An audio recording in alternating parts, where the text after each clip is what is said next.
আপনি কি জানেন ইরাকের এক স্বৈরশাসক যিনি পুরো বিশ্বকে চ্যালেঞ্জ করেছিলেন, শেষমেশ তার জীবন শেষ হয় এক ফাঁসির দড়িতে? হ্যাঁ, আমি বলছি সাদ্দাম হোসেনের কথা। আজকের ভিডিওতে আমরা জানব সাদ্দামের জন্ম থেকে শুরু করে ক্ষমতায় ওঠা, তার ভয়ঙ্কর শাসন, পতন এবং ফাঁসি পর্যন্ত পুরো কাহিনী। শুরুর জীবন ও উত্থান।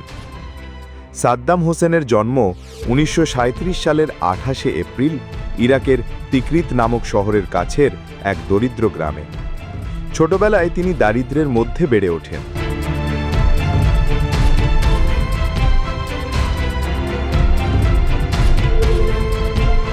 তার বাবা মারা গিয়েছিলেন জন্মের আগেই, আর মা তাকে ভালোবাসার বদলে প্রায় পরিত্যাগ করেছিলেন। এই কঠিন শৈশব তার চরিত্রে এক ধরনের কঠোরতা আর নির্মমতা গড়ে তোলে। যুবক বয়সে তিনি বাথ পার্টিতে যোগ দেন।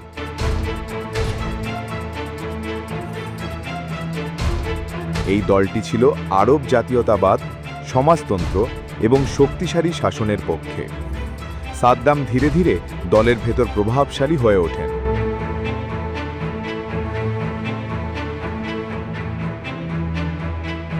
ক্ষমতায় আসার পথ। 1968 সালে বাথ পার্টি সামরিক অভ্যুত্থানের মাধ্যমে ইরাকে ক্ষমতা দখল করে।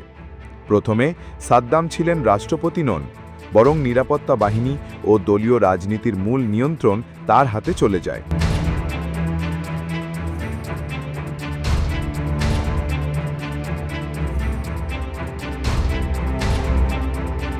1979 সালে তিনি ইরাকের রাষ্ট্রপতি, প্রধানমন্ত্রী ও সামরিক বাহিনীর সর্বাধিনায়ক হন। এককভাবে ক্ষমতা নিজের হাতে কক্ষিগত করেন। শাসনের শুরুতেই তিনি দলের মধ্যে বিরোধীদের নির্মমভাবে হত্যা করান। এতে তার শাসনের প্রতি ভয় ছড়িয়ে পড়ে।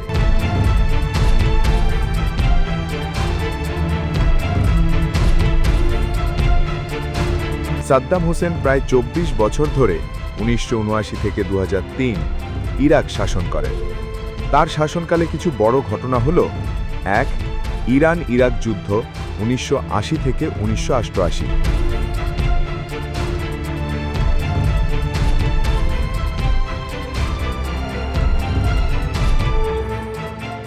সাদ্দাম ইরানের সাথে এক দীর্ঘ যুদ্ধ শুরু করেন, কারণ তিনি ভেবেছিলেন নতুন ইরানি সরকার দুর্বল।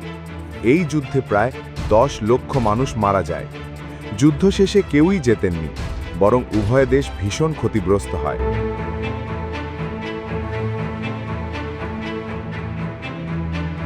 এখন প্রশ্ন হল, সাদ্দাম হোসেন ইরান এবং ইরাকের কেন যুদ্ধ ঘোষণা করলেন? সাদ্দাম হোসেন ইরানকে দখল করতে চেয়েছিল কয়েকটি কারণে।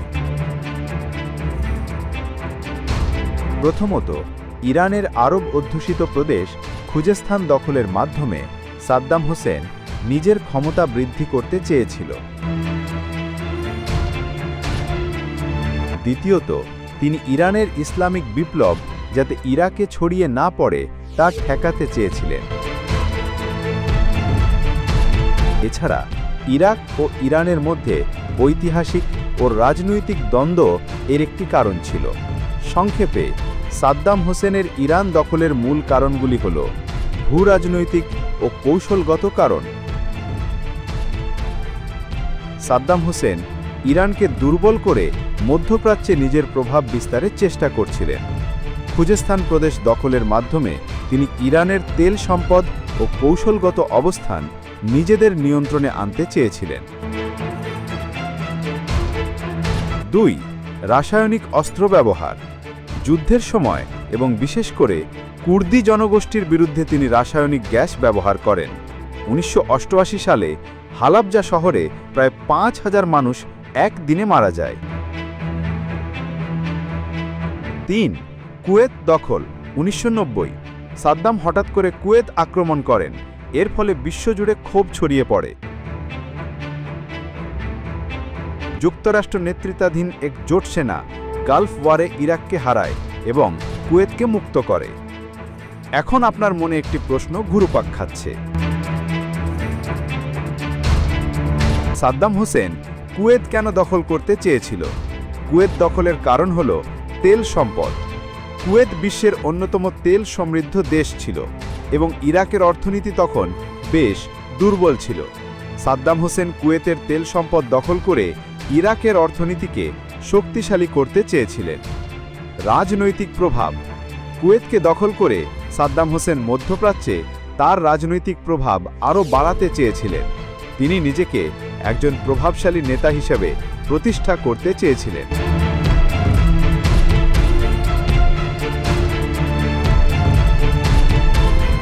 ঐতিহাসিক বিতর্ক। ইরাক কুয়েতকে তাদের একটি প্রদেশ হিসেবে দাবি করত এবং এই অঞ্চলের ওপর ঐতিহাসিক অধিকার রয়েছে বলে মনে করত। সাদ্দাম হোসেন এই দাবিকে কাজে লাগিয়ে কুয়েত দখলের একটি অজুহাত তৈরি করেন। অর্থনৈতিক চাপ। ইরাক যুদ্ধের পর বিপুল ঋণের সম্মুখীন হয়েছিল এবং কুয়েতের কাছ থেকে পাওনা আদায় ব্যর্থ হচ্ছিল। এই পরিস্থিতিতে কুয়েতকে দখল করে ঋণ পরিশোধের একটি উপায় হিসেবেও দেখা হয়েছিল। সংক্ষেপে, সাদ্দাম হোসেনের কুয়েত দখলের পেছনে তেল সম্পদ, রাজনৈতিক প্রভাব, ঐতিহাসিক বিতর্ক এবং অর্থনৈতিক চাপ ছিল প্রধান কারণ।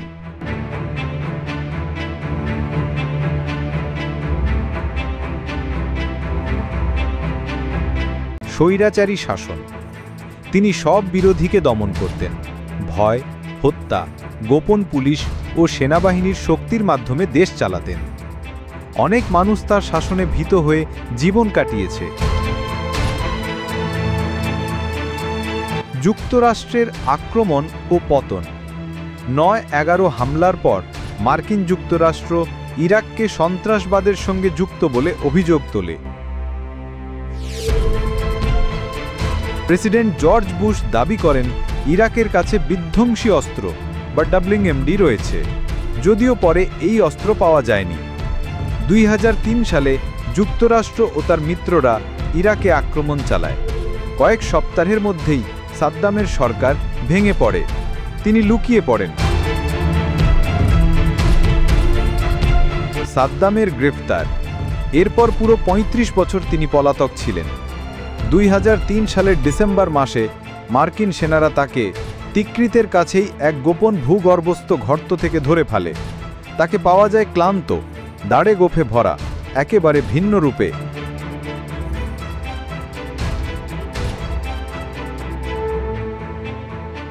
বিচার ও মৃত্যুদণ্ড। ইরাকের নতুন সরকার গঠিত হলে তাকে আদালতে তোলা হয়। প্রধান অভিযোগ ছিল: ১. মানবতা বিরোধী অপরাধ, ২. গণহত্যা, ৩. ১৯৮২ সালে দুজাইল নামক শহরে প্রায় ১৪৮ শিয়া মুসলিমকে হত্যার ঘটনা। দীর্ঘ বিচার শেষে তাকে মৃত্যুদণ্ড দেওয়া হয়। ফাঁসি কার্যকর।